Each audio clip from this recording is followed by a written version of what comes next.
hərbi mənada istifadə edilə bilərmi? Konsulluq nisbətən kiçik həcmli bir diplomatik missiyanı özündə ehtiva edən bir qurumdur. Burada hansısa bir hərbi məsələdən söhbət gedə bilməz. Ancaq Fransanın digər bölgələrdə gizli hərbi missiyaları fəaliyyət göstərir. Məsələn, Ukrayna xüsusi təyinatlarına Fransanın təlim keçdiyi barəsində tez-tez məlumatlar səsləndirilir. Və eyni zamanda biz Avropa İttifaqının Ermənistan-Azərbaycan sərhəd xəttindəki müşahidə missiyasında da Fransa avtomobillərini müşahidə etdik ki, Fransa kəşfiyyatına aid olduğu bildirilir. Yəni, Fransa kəşfiyyat və hərbi növlərini bu mənada istifadə edə bilər. Bəli, konsulluq adı altında Fransa ora kəşfiyyatçılar göndərə bilər həmin bölgəyə. Ancaq bu heç də bizim əsas missiyamız olan Zəngəzur dəhlizinin açılması məsələsində problem yarada bilməz.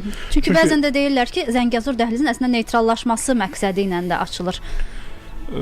Xırda bir konsulluq sadəcə olaraq belə deyək ki, Fransanın öz-özlüyündə bir mesajı və yaxud da ki, cavabı ola bilər. Ancaq bu prosesə mane olan bir addım deyil. Fransa bundan əvvəl Azərbaycan və Türkiyəyə qarşı çox iri həcmli mesajlar verib və cavabını da alıb kifayət qədər normal şəkildə. Və inanmıram ki, bu ümumi prosesə mane olsun. Çünki Ermənistanın faktiki üzərinə götürdüyü öhdəlik var ki, regional kommunikasiya xəttləri, o cümlədən Zəngəzur dəhlizi açılmalıdır və Ermənistan tərəfi bu öhdəliyi yerinə yetirmədə